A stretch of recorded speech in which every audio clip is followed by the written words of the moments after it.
The Alternative Dig Talk. Real issues, real talk. Hey Teddy, have you noticed how little attention science and health issues get in the media? Totally, Edgar, yet science information is very important. Yeah, for sure. That's why the Health Journalists Network is here. How can they help? They are a group of journalists dedicated to advancing public understanding of healthcare issues through impactful reporting on health and science. Oh, really? Yes, they meet up every month with scientists and researchers, policymakers, and activists at the science media cafes. They then relay what they discuss to the public. Does that benefit us? Oh yes, very much so. This helps with health and science literacy for a healthy Ugandan society. Okay. I love getting informed about science and health issues. Health information makes all the difference between life and death. I'll look them up and engage them. That's great. They are based all over the country. Oh, okay. That's interesting, and they should be making real impact. They are empowering health communities through journalism. Journalists can save lives just like doctors.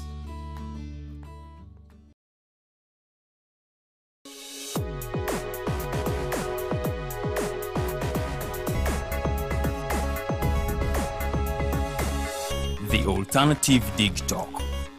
Real issues, real talk.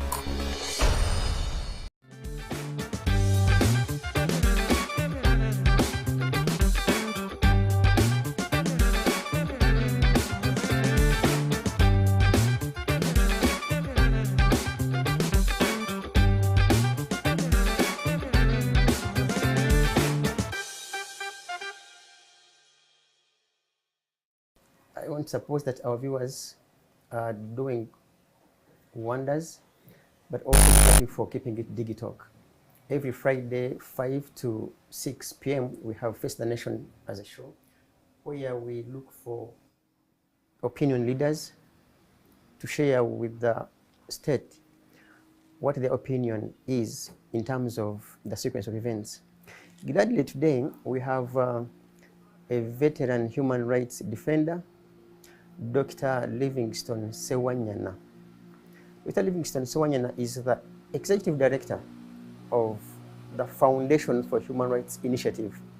It's quite an old organization in this country that has mentored, of course, so many, but also done quite impressive work when it comes to human rights advocacy.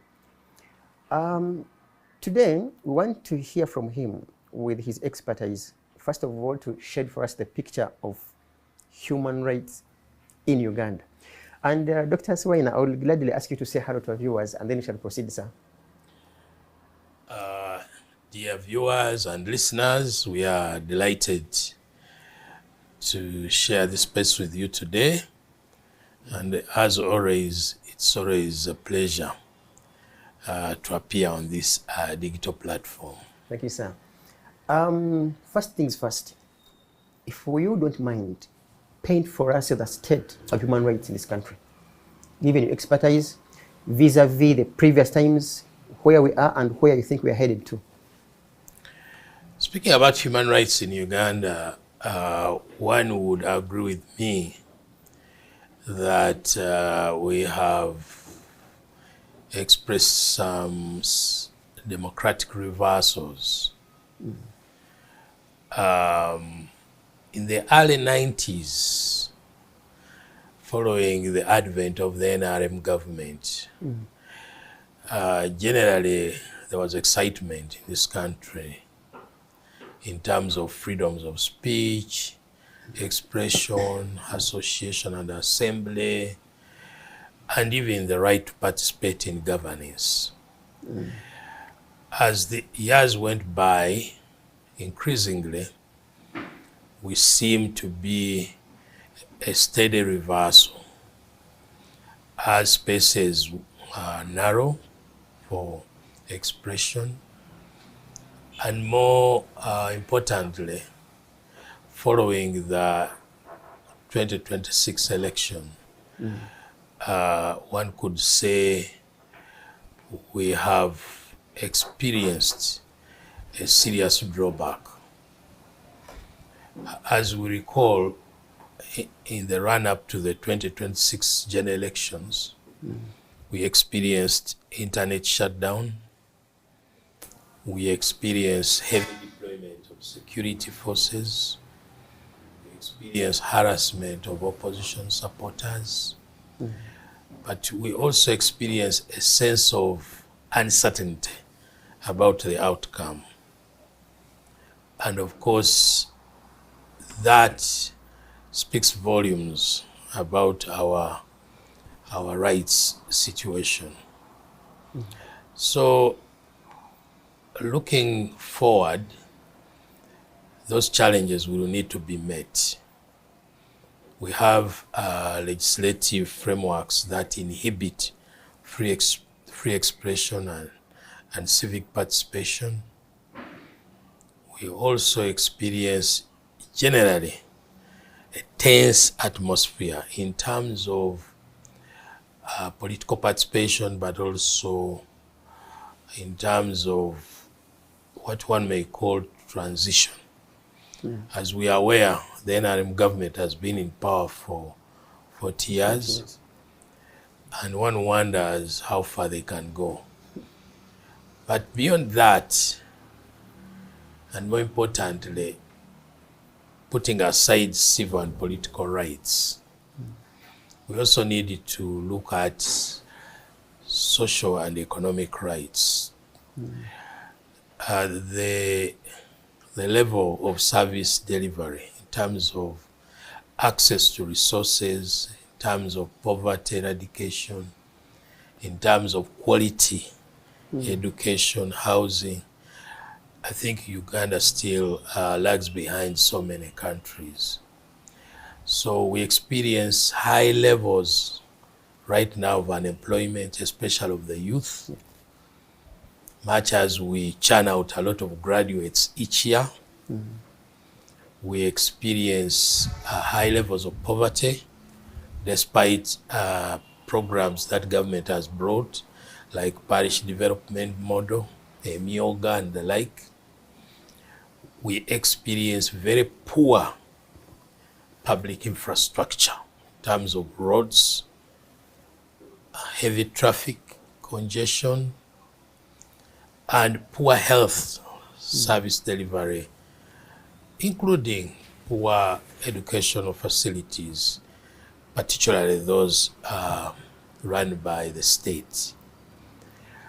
But we're also concerned about disproportionate taxation,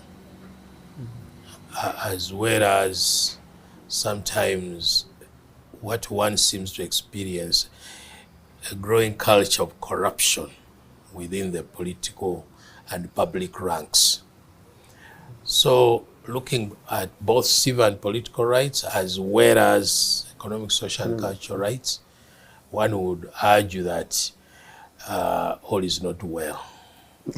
Okay, you say all is not well, and I want to also get your view, because as far as I know, you do a lot of civic education as an organization, but also with your sister organizations.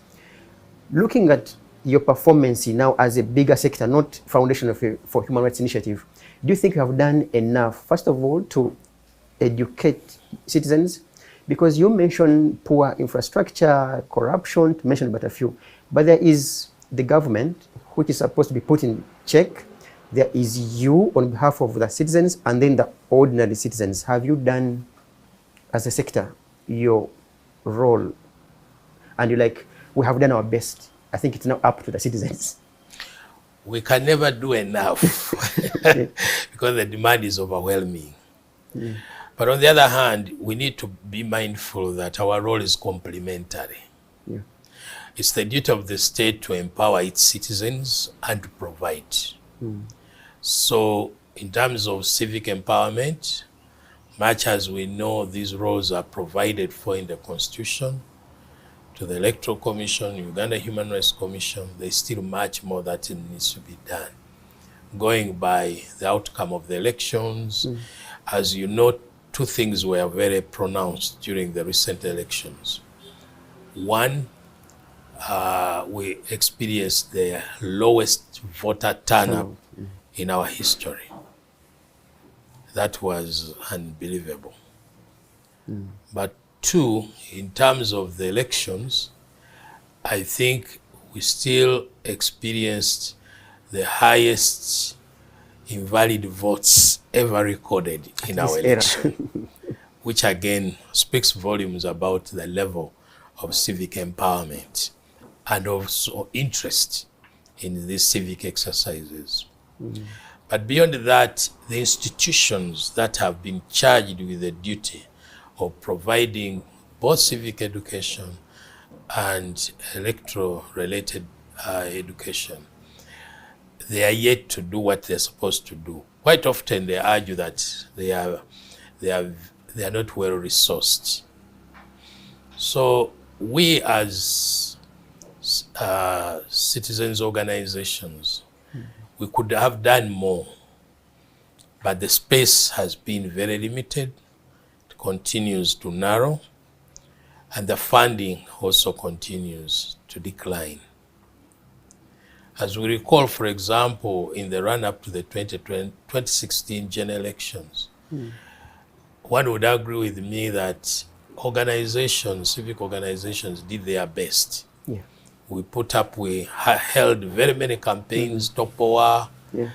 We partnered with both the state as well as the media, and I think word went around. And I think on record, other than the elections we had in 1996, shortly after the promulgation of the Constitution, we registered the highest turnout ever in our electoral history.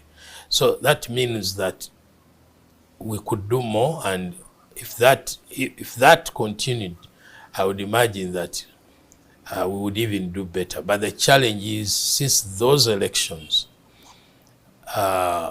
civic organizations have not had the opportunity to organize and be able to deliver on that ground, mainly because the funding landscape continues to diminish.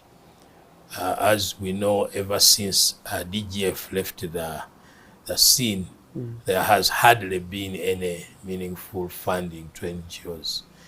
And neither has the government been able to provide support, both political, moral, and otherwise, to these organizations. So our performance then has largely been affected by those factors. The demand from Ugandans for civic education, but also for space. I would also argue that the level of consciousness among Ugandans is very, very high. If you read the different global reports, you'll find Uganda is one of those countries with the highest literacy rates, actually over 75%, according to the global ranking. However, in terms of room for participation and access to resources to enable them to participate, we still score very poorly. Who blocks their participation? Our participation is very much affected, one, by our ability to finance it, meaning that because the country remains one of the poorest countries, it's very difficult, despite your level of literacy, to participate effectively. Your voice cannot be heard. But also, in terms of freedoms, to be able to echo and air people's concerns, that is also very limited. We recall, for example, in the 90s, there were a lot of public spaces, which we used to call ebimeza. Yeah. And people used to echo their concerns, and the state used to engage with the population. All that is no more. As of now, the space is limited largely, maybe social media, or to a few radio and TV, which are also exercising a lot of censorship, self-censorship.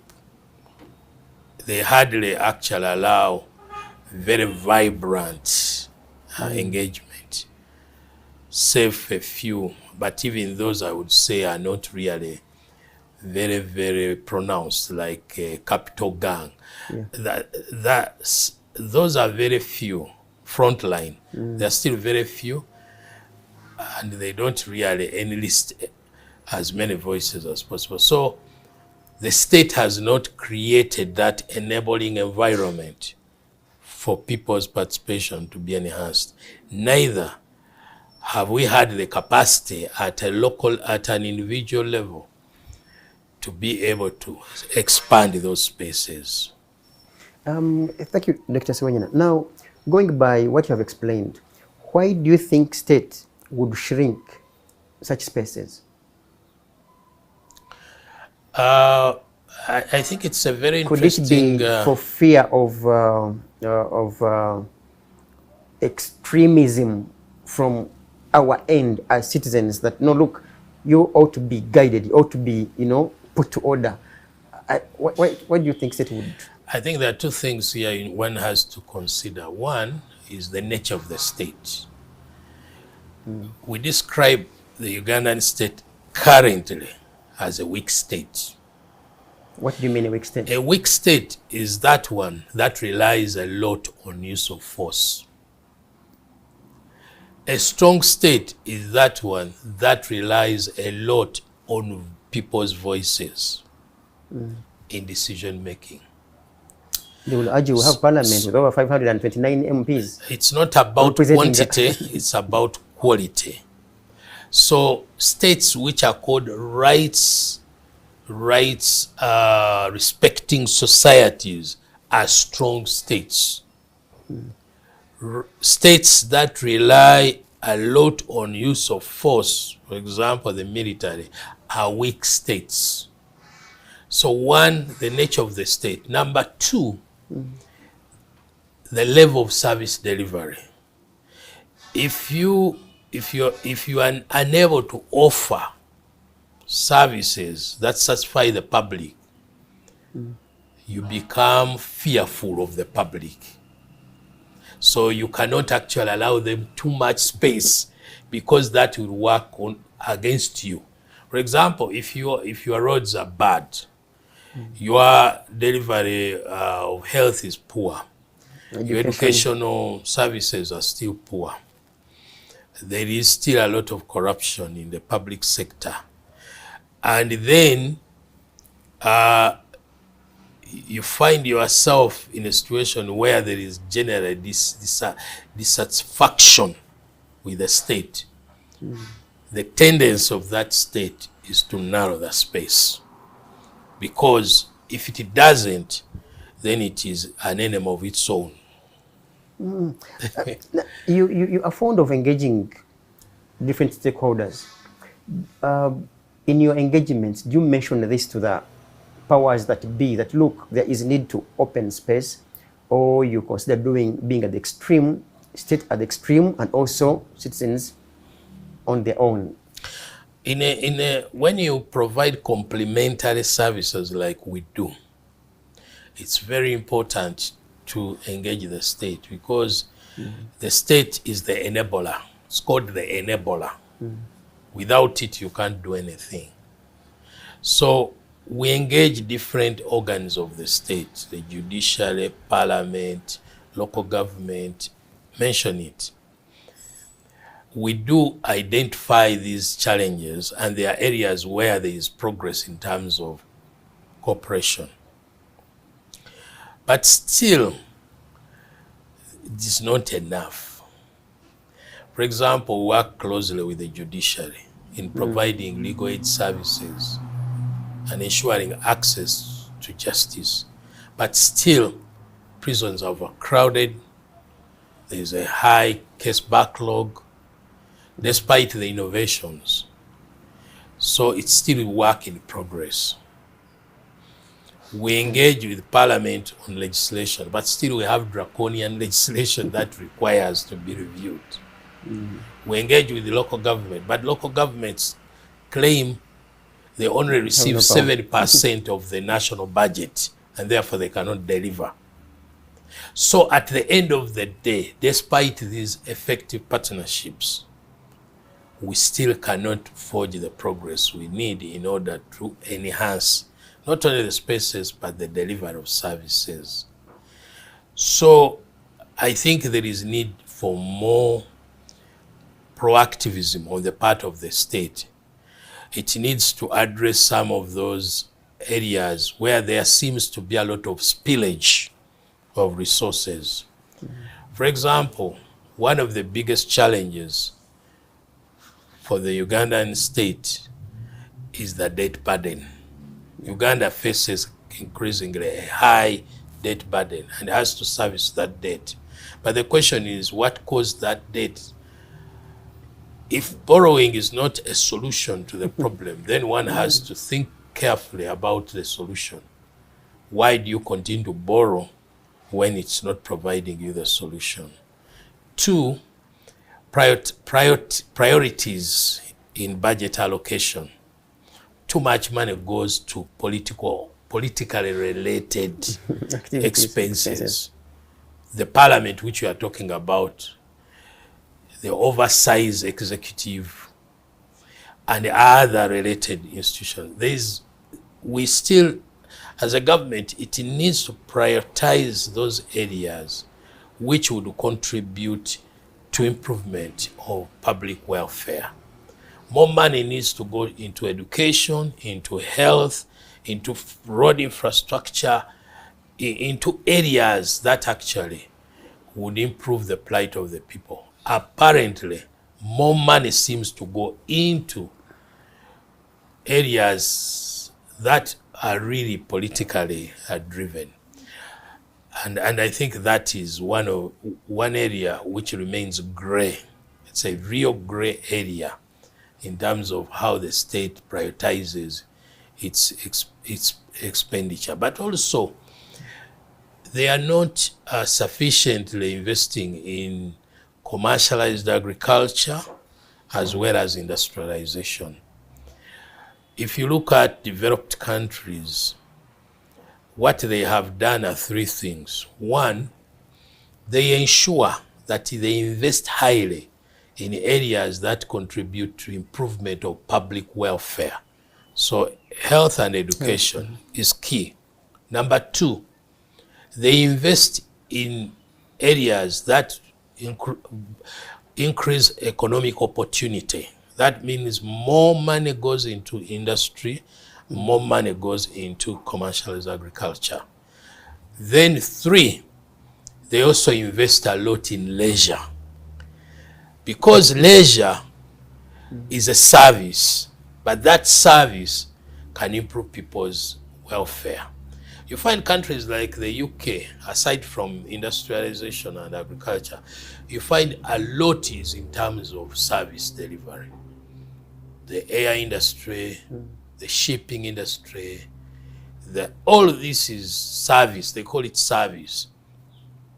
The hotel industry, the tourist industry, you find those areas, they attract a lot of income flow. And that contributes to improvements in terms of employment, earnings, and then people's standard of living goes up. So we still need to rethink and reorganize our revenue appropriation. Going by what you mentioned, there is information, at least with us, that the government is doing its best.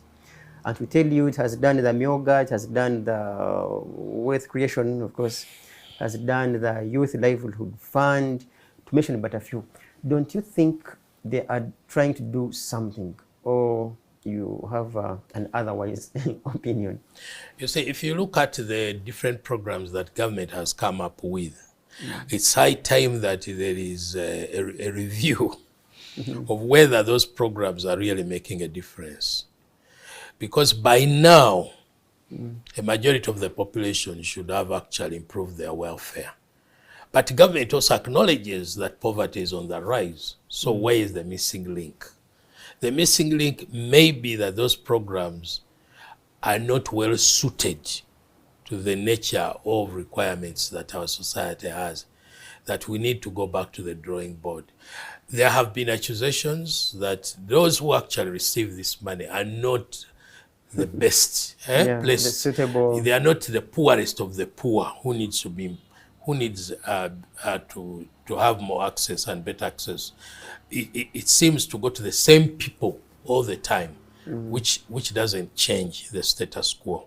That could be a challenge. Two, it seems like people need skills to translate this money into viable programs that can uplift their standard of living. When money goes to poor people who have too many needs, it is very unlikely that they reinvest that money appropriately. So it is also possible that that money is consumed before it's actually invested. That also is a challenge.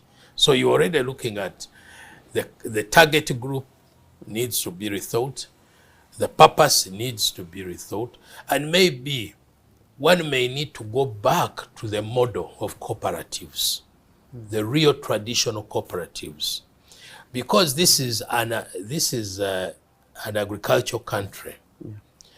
The bulk of our population should be encouraged to do more meaningful agriculture and resources extended to them for that purpose. When we were growing up, our parents were growing coffee, they were growing cotton, they were growing tobacco, and they were selling this to cooperatives, meaning that they were able to access finances in return through those cooperatives, and were able to meet their basic needs. Today, you hardly see people actually who have a viable source of income. No wonder land disputes have increased in this country. Why? Because it seems to be the only resource available now to the poor. You find families subdividing constantly their little land and selling it off. So at the end of the day, more disputes and buying borders. The borders are outpacing the vehicles right now. But the borders cannot be seen as an economy. They cannot improve anyone's economic muscle. So at the end of the day, we need to rethink some of these programs. The programs need also input from the population. They seem to be largely top-down than bottom-up. Yeah. Talk about investments. If you go to Bangladesh, it's one of the poor countries, but the standard of living is growing. If you go to Vietnam, countries which are very poor, but the standard of living is going up. You know why? They have programs which are bottom-up. For example, in Bangladesh, they have what's called the Grameen Bank. The Grameen Bank lends to people, poor people, money at the lowest interest rate possible, and they are able to invest in small industries like knitting, sewing, small programs, and they make money. If you look at the Chinese economy, the Chinese economy is not based largely on big industry. It's based on small family households which are doing something, and they're churning out money and meeting basic needs. And the standard of living of the people is going up. Can we emulate things like that here? Instead of having top-down programs, which at the end of the day do not change the status quo. In that angle, I have two questions for you in that particular aspect. First of all, is your comment about the government giving cash to people, now in particular PDM, because you saw the president even moving around towards elections, and he seems to be very, very convinced, at least by the records. He seems to be very convinced. Do you think government is in a position to help people change their financial status by dishing or giving them liquid cash in this manner, $1 million, for instance, per household? I think other than Jesus who turned bread and wine, who turned bottles of water into wine, and I am not aware of an economy which has sufficiently improved, mainly because money was being given to its citizens. I am not aware of an economy anywhere in the world. Uganda is going to break the record. Maybe this will be the first economy where you give out money to people and you are able to transform their lives. In your view, you are of an opinion that it may. Okay, you haven't seen any country that has. I'm not aware. Maybe there could be, but I'm not aware of any nation on earth where money is given to people and that has transformed their lives. Money is normally given as a gift. Money is given as when you appreciate someone. But you know very well when you're poor and you have a lot of needs and someone gives you money. No wonder many of these circles, they have a lot of disputes. People are running away with the money because that's not how you transform economies.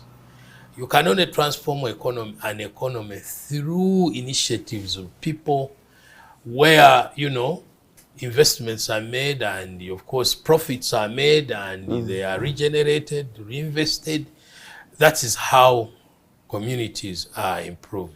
But you can't improve by giving money. And I'm sure much as that seems to be an option that government has exercised, I think they are yet to come back and show decisively how they have transformed the plight of the people. So I think they need to be rethought. But also the other issue is the amounts they are giving. Because if you give someone 1 million shillings, if you go to a supermarket today, chances are that with 1 million shillings, you may not come back with it. But you are giving someone 1 million shillings with the hope that he or she is going to transform that money, translate it into billions. It's very unlikely. It's a miracle. Okay. It's a miracle of sorts. As we wait for the miracle to be performed, I want to make reference to the countries you have mentioned, Bangladesh, of course, China, and so many other. You have mentioned also Vietnam. It's on record that the NRM government is full of elites. That is a fact. Unlike other governments, and where one would maybe raise a defense of, no, we didn't have an educated cabinet or parliament, or to mention but a few. What is the real problem? Because we have educated leaders, at least parliament, at least people have bachelor's degrees. Cabinet doesn't have an A-level dropout, rather, they're also graduates. Where do you think the problem is that we have uneducated administration vis-a-vis stagnation when it comes to development? I think there are very many reasons why the transformation we are seeking seems not to be emerging. One, it's bloated.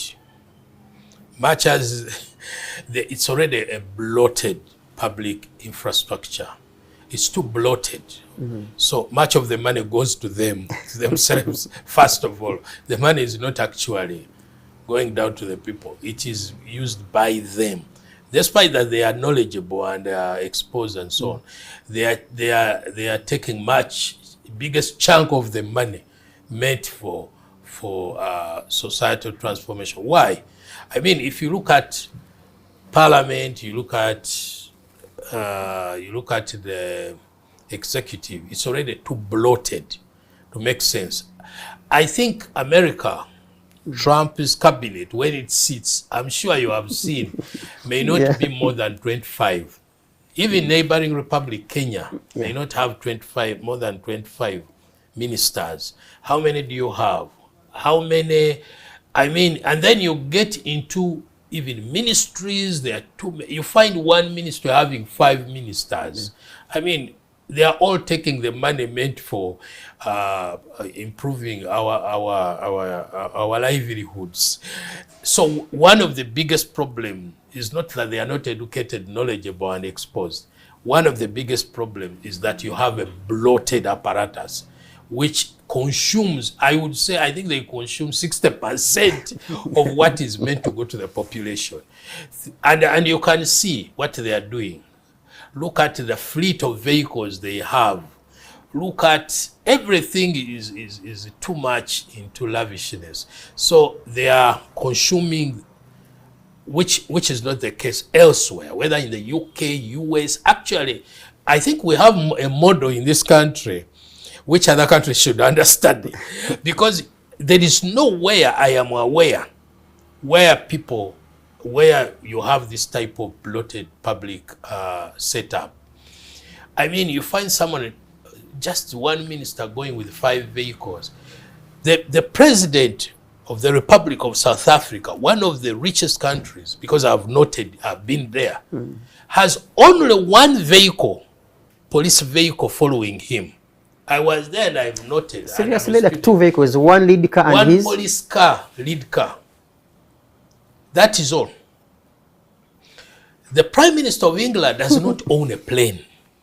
He has no plane. He travels first class on British Airways. Tell me, eh? I am not aware of the nature of public expenditure that we experience here anywhere else. It's too bloated and definitely cannot serve the purpose. So that is one problem. The other problem is that the planning process. When you look at government plans, they are extremely good on paper. In terms of implementation, again, that speaks differently. So we have a problem. When you look at the national action plan, when you look at all these plans that are excellent, but on the ground, there are a lot of questions. That's another issue. That in terms of implementation, it's different. 3, corruption. Too much corruption, again, affects the ability to translate these ideals into reality. Then 4, they abandoned a very important policy which had been adopted as a way of enhancing people's participation in governance. That was the decentralization policy. You know very well that in 1997, Uganda adopted a decentralization policy and was hailed by many countries because of that. But increasingly, the policy has faded. Recruitment seems to come from the top. Decisions are no longer made at the local level. No wonder the local governments are claiming they only receive 7%. And yet they are the ones who are supposed to trigger the local development process. And they don't have resources. Actually, if you go to all these districts, you'll find that the offices are largely idle. People rarely even go there. And when they have their councils, their only interest is the allowance they will get. This is the whole thing. So at the end of the day, how can you trigger the national development process that you need? So there is a problem there. The other problem, I would argue, has also a lot to do with the human rights practice. There is what is called a disengagement, a disconnect between the state and the population. There is a gradual and growing disconnect between the population and the people. People's ideas no longer find room in national planning. The planning is top-down, and therefore what people desire and prioritize is not what actually is the basis of planning. So there is already a problem. There is a disconnect. Is that an honest opinion where we have our MPs and we think they represent all of us and our ideas are per what they say onto the floor? I think that is the theory. That's the theory. The practice is very different. I'm not aware, for example, of MPs sitting in the development planning processes of the districts. They don't sit there. I'm not aware of an MP who sits there and says, look, as we plan, this is the priority. They don't. If anything, they speak from their mind. They don't speak from an informed source. Let me tell you something interesting, and I think Ugandans need to appreciate. In Switzerland, having been a member of the UN for the last 6 years. In Switzerland, if you want to pass a policy, it is voted at the lowest level, at the village, with they call communes or councils. You have to vote. If you want a road to pass here, they have to vote. Not at parliament, and then you say this road. You can't say that we are going to have a road here in Switzerland. You can't. At the local level, at the village, the people have to vote. You bring a proposal, and people will vote. Every issue of a public nature in Switzerland is voted for. No wonder it's the part of the world. Everybody would like to go to Switzerland. Eh? And you know, when you look at the nature of planning and the quality of life and the standard of living of Switzerland, it's unbelievable. It's one of the highest in the world. You know, I went to Switzerland. I didn't even know that there were currencies that were stronger than the euro. You see, I had thought that the euro was and the British pound were the strongest currencies. And it's so interesting. People don't even know that the Swiss franc is stronger than the euro. Do you know what that means? This is a small country, but everyone desires to go there. Do you know why? Because their human rights record is the best you can talk about. One, people are part of the planning. And why do they plan? Every decision of a major impact has to be voted for in Switzerland. They took us through the processes, and I just could not imagine. Everything, you see, if we have a village like this one here in Zambia, you want to bring a water tank, that decision has to be ratified by the community. They have to vote on it. Where does that happen? You don't see it here. So people sit back and they think, oh, this is the best for everybody. And that may not be actually the best. So the problem is the extent to which we are connected as a people. You see, the extent to which our structures are actually utilized. Look at the LCs. They were a wonderful creation. Actually, the world hailed us for creating RS. They were called RCs and now LCs. But you tell me something about LCs today. People have called them, they hardly do the work. What they do, they are brokers. They are land brokers. Why? Because they have nothing else. They have to survive and they have no business to transact. Yet they were actually supposed to be the engine of growth, engine of stability, engine for virtually everything. They have been largely ignored. You know that LCs, they earn 10,000. Yeah. What does 10,000 mean to anyone? And do you expect somebody earning 10,000 to be of use? So at the end of the day, the structures, the systems that we have created are not being utilized for the planning, the development process. And that is where things go wrong. It's not about knowledge. It is all about those problems that I've identified that explain and account for the shortfalls. If I may ask you, Dr. Sewanyana, you mentioned that one of the problems you mentioned is the large administration. But your colleagues, whom I am sure that you even have friends in government and such administrative sector rather, don't you think that they know and see this problem, that there are so many? And if they do, what else now is the other hidden problem that we may not be in position to see? Because I doubt whether, for instance, the president doesn't see that he has a large cabinet, a fleet, now if I may use the word, of advisors. I don't think that people don't see that we have a bigger parliament. What is the other problem that we may not seem to see? What we don't seem to see are many things. One, we don't see greed at work. Greed. There's a lot of greed. And that explains it. I mean, you look at the elections we have just gone through. the amounts of money that was spent, the treatment people gave, underwent. Why would you do that unless there is greed? And you see, greed is at work. The other problem that we have is that within states, there is what is called the deeper state. So the minister may not be part of the deeper state. There is always what they call the deep state. It is always the deep state that sometimes may be the problem. Who is in the deep state and what priorities do they have? So it could be partly due to that. It may not be a problem of cabinet. It is not a problem of parliament. It may not even be a problem of NRM as such. It is, they are within a state, there is a state, there is a deeper state. The question is, that deep state, what is its motivation?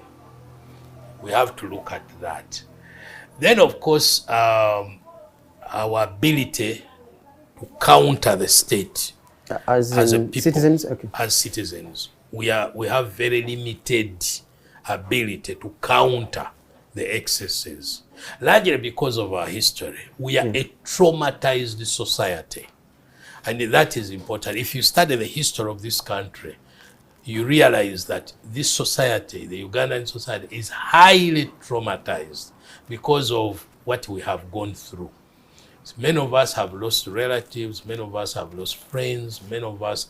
So the question then is, how far can you go? How far are you willing to go to counter the excesses? And I think the other challenge is that we also have a militarized state. As someone who lived in Nigeria for a whole year, I know what a militarized state looks like, and the shortfalls of a militarized state. The way the military operates, it doesn't believe too much in negotiation. No. As you know, they go by orders. So at the end of the day, there is limited negotiation over matters. There are orders at work. And when there are orders at work, there is very limited innovation and new ideas. So that is also a challenge of militarization of the state. When the state is militarized, then you have a problem of limited participation, but also limited engagement and involvement. So ideally,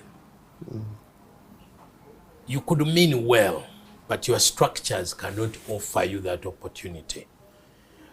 So I think there is, I keep saying, we need introspection. We need introspection into virtually everything which is in place. Introspection in terms of the policies we make. Introspection in the laws that we have made. Introspection in the structures that are in place. Introspection in our motivations in terms of how we govern ourselves. So there is a lot at stake.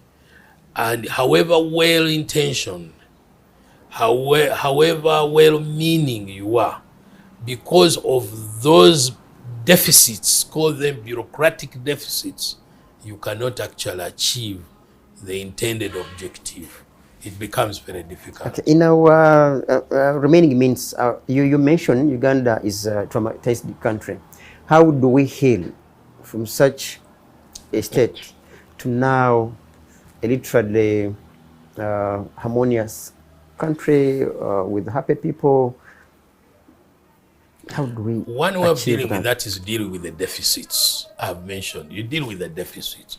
You have to deal with the deficits in terms of planning, deficits in terms of involvement, deficits in terms of structure, deficits in terms of, the whole state apparatus. There are deficits. And those deficits, unless there is a deliberate effort to address them, it becomes very hard for you to achieve what they call the socio-economic transformation of the population. It's not about the motivation. The motivations can be very good, I mean, if you look at our national plans, the motivation is excellent. If you look at some of the laws, the motivation is there. But the problem is who is there to implement them and to make them a reality. So you deal with the deficits. You deal with the deficits in a very structured manner and deliberately so. You know, if you have a bloated public infrastructure, you have to address with that deficit. If you have a policy framework that is rhetorical but not practical, you deal with that deficit. If the issue is militarization of the state, you have to deal with that deficit. Until those are dealt with, we still will always have a problem. So it doesn't mean that the government is not doing what it should do. They are doing what they can, but because they have not deliberately, you know, addressed these shortfalls, you still have those constraints. That's why the population will now be disconnected. Why are they disconnected? Because they don't feel that they are responding to their need. I mean, how can you tell me, sincerely, I'm not really necessarily have to be a critic of government, that in 5 days, I only get power 2 days a day. You tell me. I mean, what sort of service delivery is that? I mean, you go home, power is off. You wake up in the morning, power is off. Tomorrow, I mean, what sort of business do you do? Some people on social media are making fun that now the power is view once. You know that? Okay, you tell me. So, it's like a status. Does it require you to be a critic of the regime, to be dissatisfied? Sincerely? It just speaks for itself. I mean, from home to here, I don't know how long I spend. I spend hours getting here. By the time I get here, my spirits have dampened. Does it require critique for me, for one to be dissatisfied? If I have a vehicle, when I lived in the UK and many countries, there's one thing. People just take their vehicles to have a wash. They just wash. Do you know how many times you have to go to the garage here now? Because of the potholes, you are hitting potholes after potholes. And when you get there, what do they tell you? The time belt is gone, the crutches are gone, the brakes are gone. Does it require you to be a critic of the regime, to be dissatisfied with what you see? Again, it speaks for itself. The point is, one has to take deliberate action. You know, in Ghana, Ghana is one country that virtually is well endowed like Uganda. Ghana, for a long time, had a big political problem. Its leadership, militarized. It was, you know, it took deliberate action by Jerry Rawlings, if you remember, to turn Ghana around. And what did he do? He dealt with all the deficits. Today, of course, Ghana has its own challenges because, again, sometimes the political circles keep changing. But Ghana is one of those countries that are hailed in Africa of being a democratic state. Why? Because Jerry Rawlings took that deliberate decision to turn around the state. There was a lot of militarization. There was a lot of corruption. There was a lot of, it was bloated. Everything you have here was in Ghana. Today, Ghana is a success story. Not necessarily that it doesn't have challenges. It does, but I think you can talk about it. So the problem is one has to take deliberate action to deal with those deficits in order to achieve the transformation that we are talking about. Okay. I want to close in two also means, but of course we can't leave here minus hearing your opinion in regards to the concluded elections, where one of the participants, neither me or you can account for his whereabouts. What do you make of, first of all, the entire process, using a yardstick of free, fair, and credible elections? What do you make of the... You know, I've spoken about these elections. I don't know. You haven't spoken to our viewers. Now we speak to our viewers because... But what I can say is that these elections had serious drawbacks. As I stated at the beginning, we still have to grapple with what we saw. A general election where there is internet shutdown, a general election where biometric machines cannot operate, yet they had been paraded as the solution. A general election where there is heavy deployment of security. A general election where delivery of materials delayed. A general election where transmission of results is still questionable. It left a lot to be desired. And I think it also left a lot of wounds. What is even interesting, more interesting, is that even the disputes they have, the way they are being addressed, leaves a lot to be desired. I mean, you have different standards. In one area, the judicial standard is that when ballot boxes are tampered with, You don't do a recount. you have to order a recount. You have to order a repeat. In another area where ballot boxes are open, you still can go with the recounting. I mean, you still cannot understand why we have this sort of treatment. The point is, the elections, for all intents and purposes, did not meet the required threshold. And as such, they have left a lot of disputes and wounds which will need to be healed.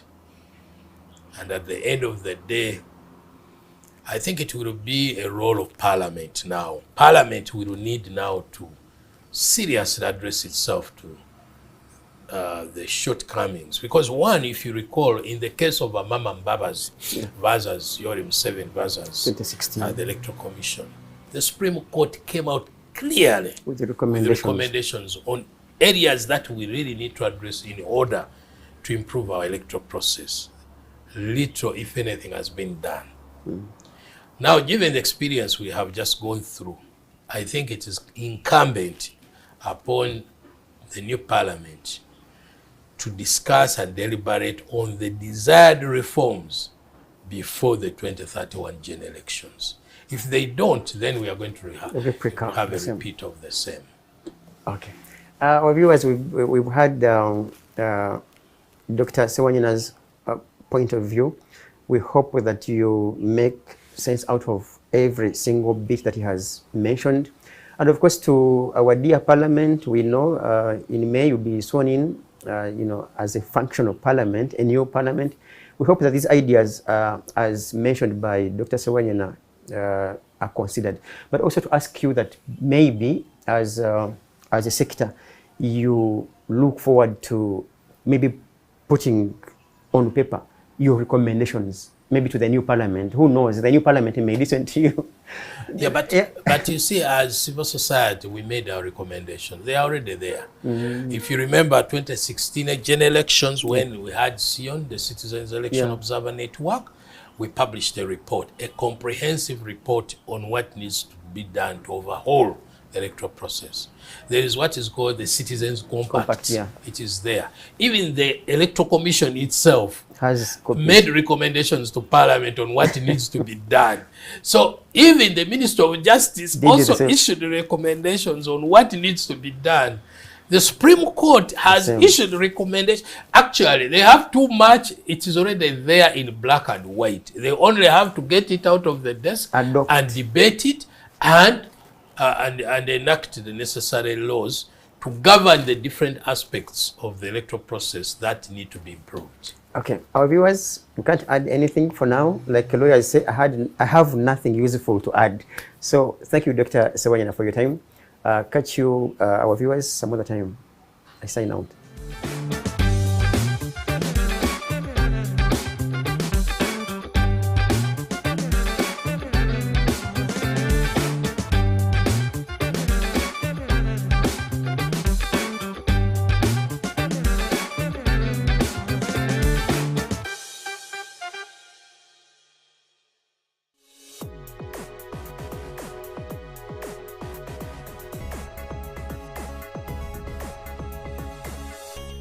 Alternative Dig Talk. Real issues, real talk.